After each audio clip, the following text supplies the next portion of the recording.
सबैलाई जय मसीह। आज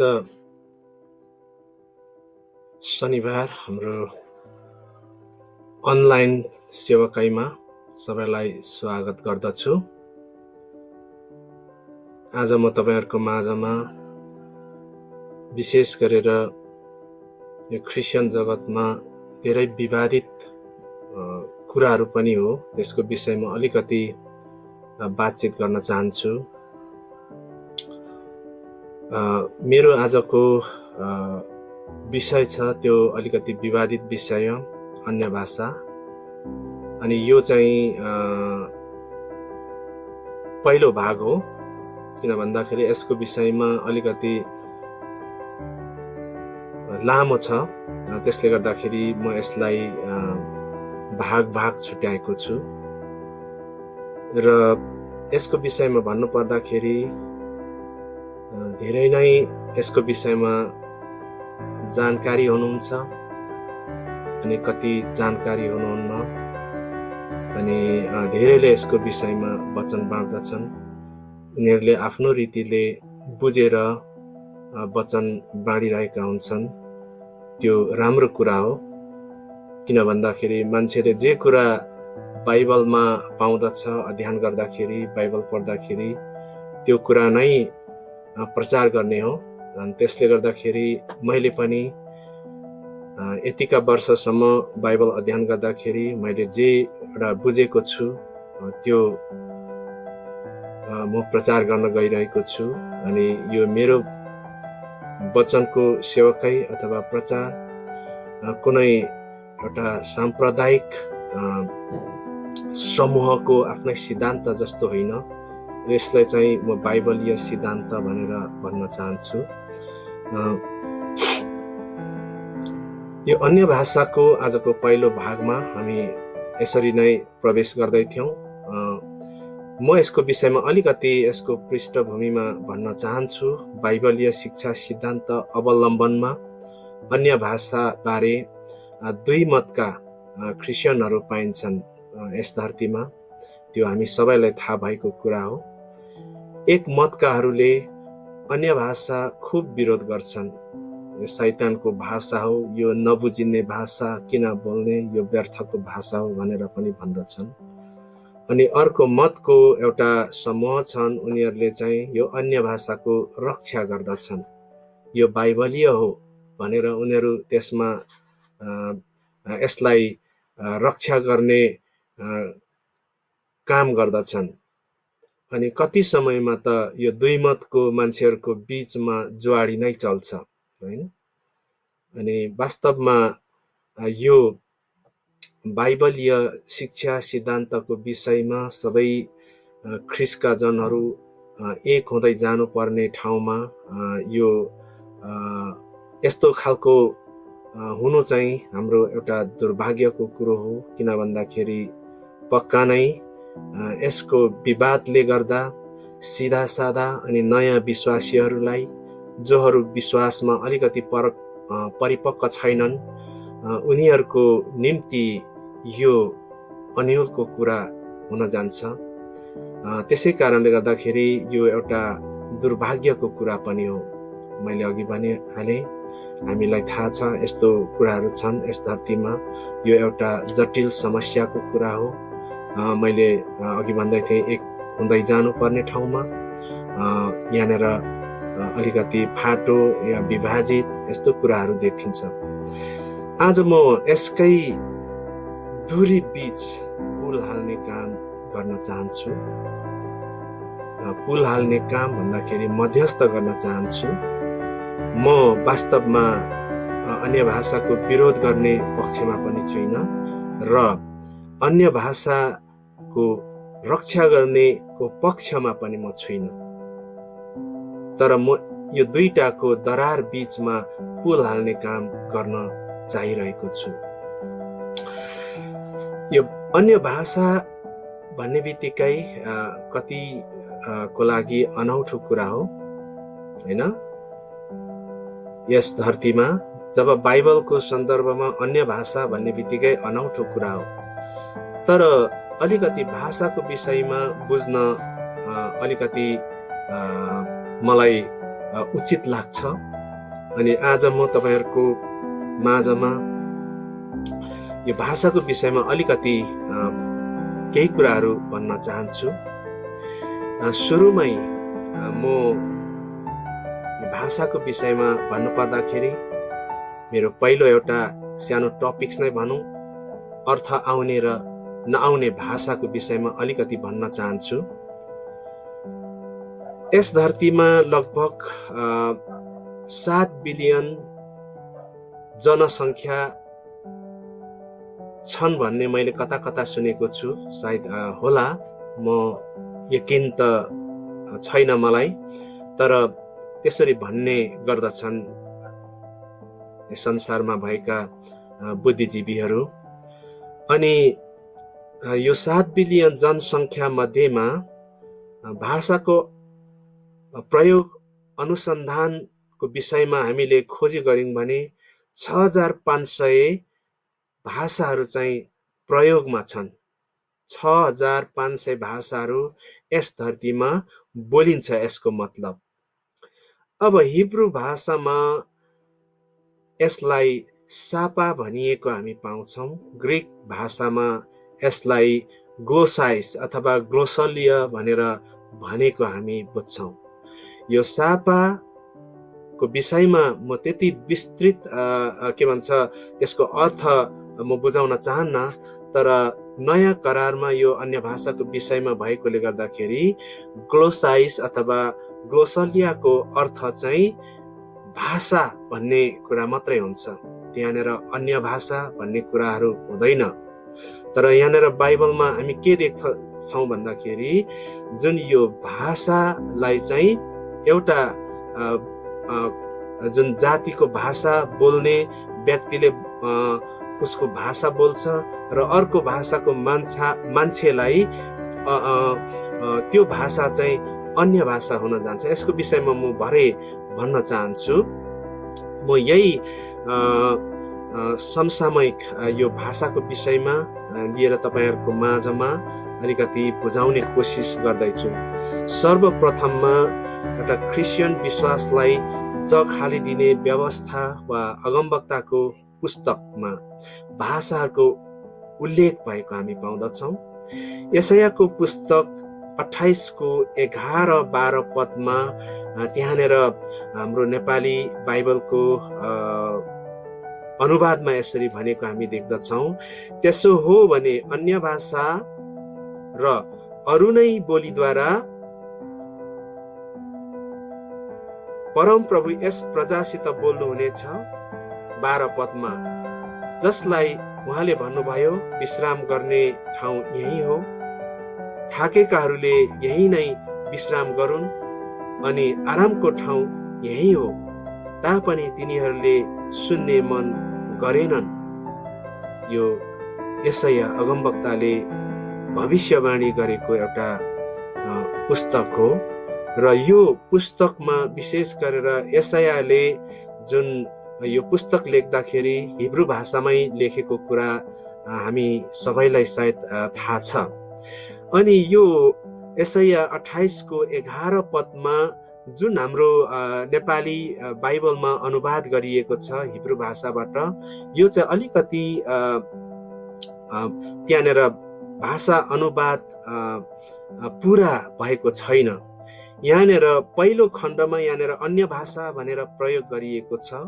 यहाँनेर वास्तवमा अन्य भाषा छैन। हिब्रूको बाइबलमा हामीले हेर्यौं भने त्यहाँ चाहिँ अनौठो भाषा भनेर प्रयोग गरेको हामी पाउँछौं त्यो खण्डमा चाहिँ।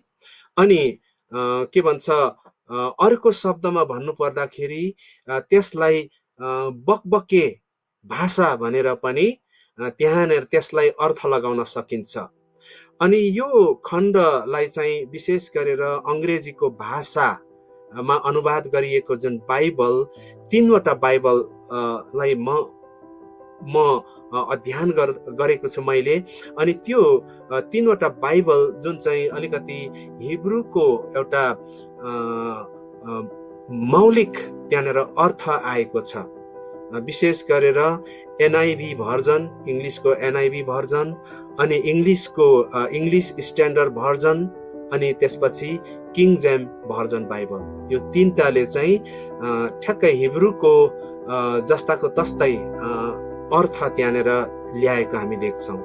एनआईभी र इएसबीमा स्ट्रेन्ज टङ भनेर भनेको छ। स्ट्रेन्ज टङ भनेको चाहिँ अनौठो भाषा नै हो अथवा अनौठो बोली हो। किङ जेम्स बाइबलले भन्दछ स्ट्यामरिङ लिप्स भनेर भन्दछ। स्ट्यामरिङ लिप्स पनि एकदम सान्दर्भिक हो। मैले अघि भने यहाँनिर अनौठो भाषा अथवा बकबके भाषा भनेर यहाँनिर भनिएको छ। इङ्ग्लिसमा चाहिँ बकबके भाषा भनेर भनिएको छ पहिलो खण्डमा, अनि दोस्रो खण्डमा मात्रै अरू बोलीद्वारा भनेर भनेको छ। यसको मतलब अरू जातिको भाषाद्वारा अथवा अन्य जातिको भाषाद्वारा हैन परमेश्वर बोल्नुहुन्छ यसको खण्डमा। अनि यो हिब्रू 28 को उसमा मैले तपाईहरूलाई अलिकति बुझाउने कोसिस गरेँ हैन। यसले चाहिँ विशेष गरेर अन्य भाषाको वाद विवादको विषयमा अलिकति बुझ्न सहायता पुर्याउँछ भनेर मैले यो तपाईहरूलाई एउटा अर्थ खोलिदिएको। बाइबल धेरै प्रकारको बाइबलहरू अनुवाद भएको इङ्ग्लिसमा पनि, इङ्ग्लिसमा मात्रै लगभग 25 वटा भन्दा धेरै बाइबलहरू अनुवाद भएको छ। अनि ती सबै बाइबल अनुवादमा अलिकति अर्थमा अलिक यताउता पारेर अनुवाद गरेको हामी पाउँछौँ। अब पहिलो कोरिन्थीको 14 को 21 पदमा पावल प्रेरितले कोरिन्थीका मण्डलीलाई लेख्दाखेरि उहाँले यसरी भन्नुभएको छ। किन भन्दाखेरि पावल प्रेरित पनि एउटा अन्य भाषाको विषयमा धेरै पोख्त व्यक्ति थिए प्रेरितहरू मध्ये, अनि उहाँले लेखेको पत्रहरूमा पनि यसको विषयमा धेरै अर्थहरू खोल्नु भएको छ। उहाँले पनि पुरानो नियमको व्यवस्था अथवा अगमवक्ता है, व्यवस्था भने पनि अगमवक्ता भने पनि उहाँ एउटै हो भनेर सायद भन्न सकिन्छ। किन भन्दाखेरि उहाँले व्यवस्थामा यस्तो लेखिएको छ भनेर भनेको छ। अनि त्यो उहाँले कोट गरेको भाषा चाहिँ यशाया 28 को 11 पद नै हो। उहाँले यसरी भन्नुभएको छ त्यहाँनिर, व्यवस्थामा लेखिएको छ, अनौठो भाषा बोल्ने मानिसहरूबाट र विदेशीका ओठबाट यी मानिसहरूसँग म बोल्नेछु र पनि तिनीहरूले मेरो कुरा सुन्ने छैनन्, परम प्रभु भन्नुहुन्छ। यहाँ पावल प्रेरितले पनि यो पुरानो नियमको बाइबल जुन अगमवक्ताको पुस्तकको खण्डबाट उद्धृत गरेर एउटा भविष्यवाणीको कुरा जस्तै उहाँले पनि यहाँनिर गर्नुभएको छ। अनि यहाँनिर एउटा पावल प्रेरितले प्रयोग गरेको जुन भाषा छ पहिलो खण्डमा अनौठो भाषा, यो चाहिँ एनआईभी र इएसभी को बाइबलसँग मिल्छ। अनि दोस्रो खण्डमा उहाँले भन्नुभएको छ विदेशीको ओठबाट भनेर उहाँले प्रयोग गर्नु भएको छ। विदेशी भनेको चाहिँ आफूले बोलिने भाषा भन्दा अर्को जातिको भाषालाई हामी विदेशी भाषा पनि भन्न सक्छौँ। पावल प्रेरितले त्यही कारणले गर्दाखेरि नै उहाँले यहाँनिर भन्नुभएको छ पहिलो कोरिन्थी 14 को 21 मा, अनौठो भाषा बोल्ने मानिसहरूबाट र विदेशीका ओठबाट यी मानिसहरूसँग म बोल्नेछु र पनि तिनीहरूले मेरो कुरा सुन्ने छैनन्। पावल प्रेरितले यसरी भन्नुभएको छ। यो दुईटा बाइबलको खण्डबाट मैले दुईटा नोट बनाएको छु। त्यसमा पहिलो उसमा चाहिँ अनौठो भाषा है, अनौठो भाषा। नेट बाइबलले पनि यसलाई चाहिँ इङ्ग्लिसको बाइबल एउटा नेट बाइबल भन्ने छ, इङ्ग्लिस भर्जनको बाइबल नै हो। त्यसले चाहिँ ठट्यौली भाषा वा बकबके भाषा भनेर अनुवाद गरेको छ।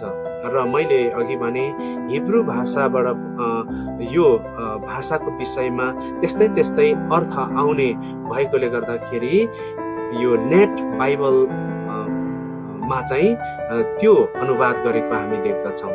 अनि यो अनौठो भाषाको विषयमा म यसरी भन्न चाहन्छु, यो अनौठो भाषा, ठट्यौली भाषा होस् या बकबके भाषा, यसको अर्थ हुँदैन, हैन, अर्थ छैन र अर्थ हुँदैन पनि। तर पनि परमेश्वर भन्दछन्, म अनौठो भाषा, ठट्यौली भाषा, बकबके भाषा वा विदेशी भाषा वा अरूको बोलीद्वारा म यी मानिसहरूसँग बोल्नेछु। मानिसहरूले बुझुन् या नबुझुन्, परमेश्वर मानिससँग बोल्नेछ। पहिला बोल्नुभयो, बोल्नेछ र बोल्नुहुनेछ है। अनि यो नबुझ्दाखेरि यो भाषा, बकबके भाषा, ठट्यौली भाषा भनौँ हैन, अथवा जेसुकै भाषा होस्, यो अर्थ नआउने भाषा, यो चाहिँ तपाईँ र हाम्रो निम्ति एउटा रहस्यको कुरा हो। अनि यो रहस्यको कुरा परमेश्वरमै राखौँ, परमेश्वरमै राख्नु उचित छ। यसको विषयमा विवाद गर्नुभन्दा हैन, परमेश्वरमै यो रहस्य राख्न उचित छ जस्तो लाग्छ अहिलेलाई, हैन। म तपाईहरुलाई यही नै भन्न चाहन्छु। यदि यसको विषयमा तपाईहरुलाई थाहा छैन र यसको विषयमा तपाईहरुले बुझ्नु भएन, तपाईको निम्ति रहस्य छ भने यो परमेश्वरमै राख्नुहोस्। दोस्रो कुरा, अन्य भाषा भनेर प्रयोग गरिएको छ।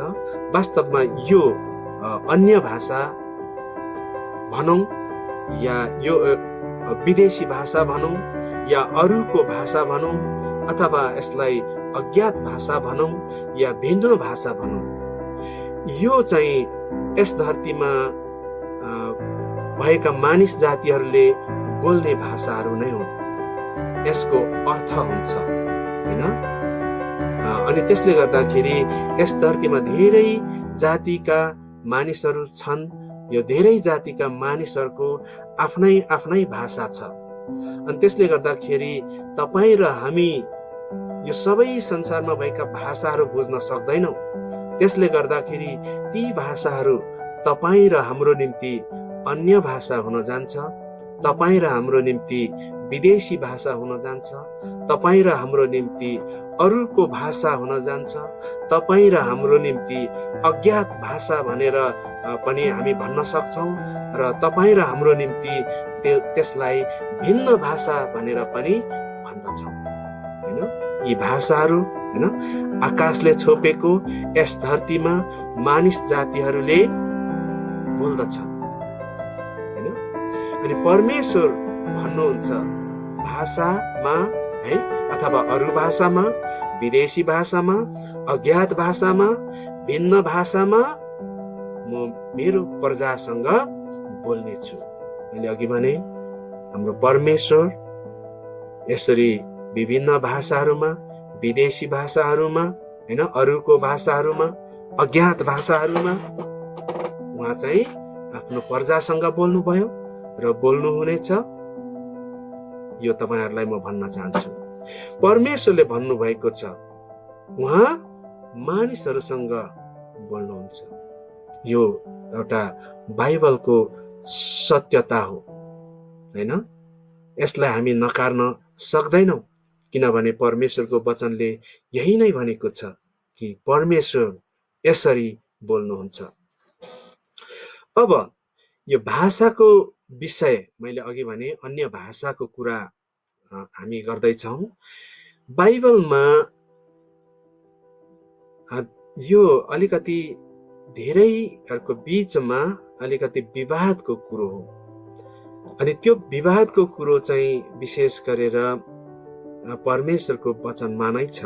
विशेष गरेर यो चाहिँ एउटा प्रतिज्ञाको रूपमा पनि हामी देख्छौं। पवित्र आत्माको बप्तिस्माको विषयमा, यो पवित्र आत्माको बप्तिस्मा भन्ने जुन एउटा विषय छ, यो एउटा विषय हो। यो विषयमा धेरै अन्योलमा पनि छन्। यसको विषयमा विवाद पनि छन्, विवादमा पनि छन् मान्छेहरू। तर जे होस्, यो एउटा बाइबलीय एउटा सत्यताको कुरा हो। किन भन्दाखेरि मत्ती 3को 11मा के भन्छ, त्यहाँनिर बप्तिस्मा दिने यूहन्नाले यसरी भन्नुभएको हामी पाउँछौँ, म चाहिँ त तिमीहरूलाई पश्चातापको लागि पानीले बप्तिस्मा दिन्छु, तर म पछि आउनुहुने मभन्दा अझ शक्तिशाली हुनुहुन्छ, जसका जुत्ता बोक्ने योग्यको म छैन। उहाँले तिमीहरूलाई पवित्र आत्मा र आगोले बप्तिस्मा दिनुहुनेछ। अनि यहाँनिर पवित्र आत्मा र आगोले बप्तिस्मा दिनुहुनेछ भन्ने जुन कुरा छ, यो एउटा बाइबलीय सत्यताको कुरा हो। किन भन्दाखेरि बाइबलमा नै यसरी नै भनिएको छ। अनि पवित्र आत्मा र आगो उस्तै हो। किन भन्दाखेरि आगोको सिम्बोलिक अर्थ चाहिँ पवित्र आत्मा नै हो। यसको मतलब पवित्र आत्माले बप्तिस्मा दिनुहुनेछ अथवा आगोले बप्तिस्मा दिनुहुनेछ, हैन? यो किन भन्दाखेरि आगोले पवित्र आत्माको प्रतीक बुझाउँछ अथवा आगो चाहिँ पवित्र आत्माको सिम्बोलिक शब्द हो। यहाँनिर भनिएको हामी देख्छौँ, तिमीहरूलाई पवित्रमा आगोले बप्तिस्मा दिनुहुनेछ। अनि यो बप्तिस्मा दिने यूहन्ना जब उहाँ चाहिँ येशूको विषयमा उहाँले भन्नुहुँदाखेरि यही कुरा उहाँले पहिला भन्नुभएको हामी देख्दछौँ बाइबलमा, हैन? बाइबलमा हामीले हेर्यौँ भने के भन्छ, उजाड स्थानमा कराउनेको बाटो तयार पार्ने उहाँ नै हुनुहुन्छ भनेर बाइबलले हामीलाई भन्दछ। यूहन्ना 14:16-17 पनि यूहन्नाले यसरी भन्नुभएको छ, म पितासँग बिन्ती गर्नेछु र उहाँले तिमीहरूलाई अर्को सल्लाहकार दिनुहुनेछ र उहाँ तिमीहरूसँग सदा सर्वदा रहनुहुनेछ। यिनी सत्यका आत्मा हुनुहुन्छ, जसलाई संसारले ग्रहण गर्न सक्दैन, किनभने संसारले उहाँलाई त देख्छ नचिन्छ। तिमीहरू उहाँलाई चिन्छौ, किनभने उहाँ तिमीहरूसँग बास गर्नुहुन्छ र उहाँ तिमीहरूमा रहनुहुनेछ। वास्तवमा येशूले पनि उहाँको चेलाहरूसँग यही कुराहरू भन्नुहुन्छ कि पवित्र आत्माको विषयमा सल्लाहकार भनेर उहाँले भन्नुभएको छ, अनि सत्यको आत्मा भनेर उहाँले भन्नुभएको छ। अनि यो सत्यको आत्मा चाहिँ के भन्छ, परमेश्वर पिताबाट आउने कुरा हो। किन भन्दाखेरि प्रेरितको पुस्तक 1:5 हामी यो देख्दछौँ। अनि यो यही कुरा चाहिँ येशू स्वयंले उहाँको चेलाहरूसँग यो कुराहरू यसरी भन्नुभएको हामी देख्दछौँ, हैन? पवित्र आत्माको विषयमा उहाँले यसरी भन्नुभएको छ। मैले अघि भन्दै थिएँ प्रेरित 1:4-5 हैन, तिनीहरूसँग भोजनमा बस्नुहुँदा उहाँले तिनीहरूलाई यस्तो आदेश दिनुभयो, तिमीहरू यरुशलेमबाट कतै नजाऊ, तर पिताले गर्नुभएको प्रतिज्ञाको प्रतीक्षा गर, है? यसबारे तिमीहरूले मबाट सुनिसकेका छौ, किनभने यूहन्नाले त पानीले बप्तिस्मा दिए, तर अबको थोरै दिनमा पवित्र आत्मामा तिमीहरूको बप्तिस्मा हुनेछ। अनि यो पनि येशू स्वयंले नै भन्नुभएको कुरा प्रेरित मर्कुसले प्रेरितको पुस्तकमा उल्लेख गर्नुभएको छ, हैन? त्यसले गर्दाखेरि यो जुन एउटा पवित्र आत्माको विषय बप्तिस्माको विषयमा छ, यसको विषयमा पनि तपाईँ र हामी अन्यलमा पर्नुपर्ने अवस्था म देख्दिनँ। किन भन्दाखेरि यो एउटा बाइबलीय कुरा हो, हैन? यो येशूको मार्ग तयार पार्ने जुन बप्तिस्मा दिने यूहन्ना छ, उहाँले यो कुरा स्पष्ट भन्नुभएको छ। प्रेरित यूहन्नाले पनि प्रेरितको पुस्तकमा स्पष्ट रूपमा भन्नुभएको छ कि पवित्र आत्मामा तिमीहरूको बप्तिस्मा हुनेछ, हैन? अनि अब यिनीहरू सबै प्रेरितहरू हुन्। यिनीहरू चाहिँ येशू यस धरतीमा हुनुहुन्थ्यो, येशूसँगै उनीहरू थिए। अनि येशू है मर्नुभयो, अनि गाडिनुभयो, बाउरी उठ्नुभयो, अनि उहाँ स्वर्गमा जानुभयो। यो कुरा देख्ने एउटा आई विटनेस जुन प्रेरितले लेखेको कुरा हो। अब आई विटनेस प्रेरितले लेखेको कुराहरूमा तपाईँ र हामीले सायद विवाद गर्नु त्यति उचित मलाई लाग्दैन। यदि कसैले यसको विषयमा मन पर्दैन भने उसले यसको विषयमा कुरै नगर्दा ठिक हुन्छ, हैन? अनि अझै हामी अगाडि बढ्दै जाउँ। येशूको मार्गतार पार्न आउने बप्तिस्मा दिने यूहन्ना अनि मर्कुस चेलाले स्पष्ट भनेका छन् यो कुरा। अनि पवित्र आत्मामा तिमीहरूको बप्तिस्मा हुनेछ, हैन? यूहन्नाले पनि यही कुराहरू भन्नुभएको छ। अनि पवित्र आत्माको बप्तिस्माको कुरा छ। अनि त्यो पवित्र आत्माको बप्तिस्माको विषयमा येशू स्वयंले त्यहाँनिर भन्दै हुनुहुन्छ, हैन? त्यो प्रेरित यूहन्नाले उद्धृत गरेको छ। अबको उहाँले जब चेलाहरूलाई भन्नुभयो, तिमीहरू अब यरुशलेमदेखि टाढो कतै नजाऊ, पिताले गर्नुभएको प्रतिज्ञा अब पठाउनुहुन्छ, त्यसलाई पर्ख भनेर उहाँले भन्नुभएको छ। अनि उहाँले भन्नुभएको छ, अबको थोरै दिनमा तिमीहरूको पवित्र आत्मामा बप्तिस्मा हुनेछ, हैन? अनि पवित्र आत्माको बप्तिस्माको निम्ति चाहिँ अथवा परमेश्वरले प्रतिज्ञा गर्नुभएको आत्माको निम्ति चाहिँ यरुशलेममा 120 जना चेलाहरू पर्खिँदै बसेको कुराहरू बाइबलमा हामी देख्दछौँ। अनि जब यो कुराहरू भने, यो कुराहरू भन्दाखेरि चाहिँ उनीहरूले पर्खिँदै थिए। प्रेरितको हामी पुस्तकमा यही कुराहरू देख्दछौँ। जब यहाँ प्रेरितको सायद हामी 2 अध्यायमा, हैन, हामी पवित्र आत्माको आगमन भएको हामी त्यहाँनिर देख्दछौँ, हैन? परमेश्वरले आफ्नो प्रतिज्ञा आफ्नो चेलाहरूमाथि पठाउनु भयो। अब यसको विषयमा विस्तृत रूपमा म जाँदैछु। अलिक यसको धेरै व्याख्या गर्न मसँग अलिकति समय छैन। वास्तवमा अन्य भाषा के हो भन्ने कुरा नै म तपाईहरुलाई बुझाउन कोसिस गरिरहेको छु। आज त्यो सबै कुराहरू भन्न त म सक्दिनँ, तर यसलाई म पाठ गरेर आउने दिनहरूमा पनि म तपाईहरुसँग यसको विषयमा भन्ने नै छु।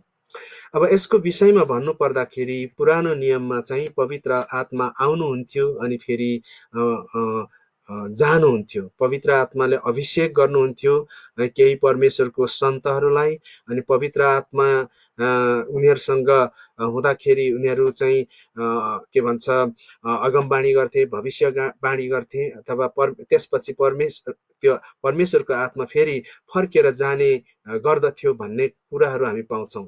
तर त्यसको विषयमा म त्यति भन्न चाहन्न। तर परमेश्वरले गर्नुभएको प्रतिज्ञा, हैन, कसरी पूरा भयो भन्ने कुरा यहाँनिर म तपाईहरुलाई भन्न चाहन्छु। प्रेरितको 2 अध्यायमा, प्रेरितको 2 अध्यायको 1 देखि 4 पदमा यहाँनिर यसरी भनिएको हामी पाउँछौं। जब पेन्तिकोसको दिन आयो, तिनीहरू सबै एकै ठाउँमा भेला भएका थिए। तिनीहरू भनेको चाहिँ 120 जना चेलाहरू। अनि स्वर्गबाट अचानक ठूलो बतासको झोका जस्तै एउटा आवाज आयो। तिनीहरू बसेको घर पुरै भरिदियो। आगोका जिब्रा जस्ता तिनीहरू कहाँ देखा परे र भाग भएर तिनीहरू हरेक माथि बसे। अनि तिनीहरू सबैजना पवित्र आत्माले भरिए अनि पवित्र आत्माले तिनीहरूलाई दिनुभएको उच्चारण बमोजिम तिनीहरू अन्य भाषाहरूमा बोल्न लागे। अब पेन्तिकोसको अर्थ 50औं दिन हुन्छ। येशू मृत्युबाट बाउरी उठेको दिनदेखि गनिन्छ यो चाहिँ। अनि येशू बाउरी उठेको दिनदेखि गन्दै जाँदा 50औं दिनमा चाहिँ पेन्तिकोसको पर्व पर्दछ। अनि विशेष गरेर यो येशू बाउरी उठेको 50औं दिनमा, हैन, एउटा सम्झना स्वरूप पेन्तिकोसको पर्व इस्राएलीहरूले मनाउँथे। येशूको चेला हैन मर्कुसले भनेका थिए कि अबको थोरै दिनमा पवित्र आत्मामा तिमीहरूको बप्तिस्मा हुनेछ। येशूको चेलाहरू पवित्र आत्मामा बप्तिस्मा बारे यस्तै हुनेछ भन्ने कुरा निश्चित थिए येशूको चेलाहरूलाई। यही पेन्तिकोसको दिनमा पवित्र आत्माको यस धरतीमा आगमन भयो। ठूलो बतासको झोकाले तिनीहरू बसेको घर भरिदियो भनेर यहाँ बाइबलले हामीलाई भन्दछ। पवित्र आत्माको आगो बल्यो भनेर यहाँनिर बाइबलले तपाईं र हामीलाई भन्दछ। अनि येशूको चेलाहरू पवित्र आत्मामा के भन्छ यही पेन्तिकोसको दिनमा पवित्र आत्माको यस धरतीमा आगमन भयो। ठूलो बतासको झोक्काले तिनीहरू बसेको घर भरियो। पवित्र आत्माको आगो बल्यो। आगोको जिब्रो जस्तो देखा परेर तिनीहरू हरेकमाथि बस्यो। तिनीहरू सबै पवित्र आत्माले भरिए त्यो समयमा, र पवित्र आत्माले तिनीहरूलाई उच्चारण दिए बमोजिम तिनीहरू अन्य भाषामा बोल्न थाले। अनि यो बाइबलले भनेको छ स्पष्ट रूपमा, पवित्र आत्माले तिनीहरूलाई उच्चारण दिनु भए बमोजिम तिनीहरू अन्य भाषामा बोल्न लागे अथवा बोल्न थाले। यो अन्य भाषा मानिसहरूले बोलिने भाषा नै थियो वास्तवमा। अनि कति एउटा भाषाको विवाद गर्ने मानिसहरूले यसरी भन्छन्, पेन्टिकोसको दिनमा चेलाहरूले बोलेको भाषा यस धरतीमा मानिसहरूले बोल्ने भाषाहरू नै थियो भनेर उनीहरूले विवाद गर्छन्। अनि उनीहरूले यो यसरी विवाद गर्छन्, तिमीहरूले बोल्ने त्यो बकबके त्यो अन्य भाषा त्यो चाहिँ बाइबलीय होइन भनेर उनीहरूले भन्ने गर्दछन्। तर यहाँनिर मैले अघि नै भनिहालेँ कि यो अन्य भाषा भन्ने विषयमा यहाँनिर अरूको भाषा, विदेशी भाषा र यहाँनिर चाहिँ अर्थ नआउने बकबके भाषा भनेर मैले अघि नै भनिहालेँ, यो बाइबलमा उल्लेख छ। अब यसलाई अर्को शब्दमा भन्नु पर्दाखेरि परमेश्वर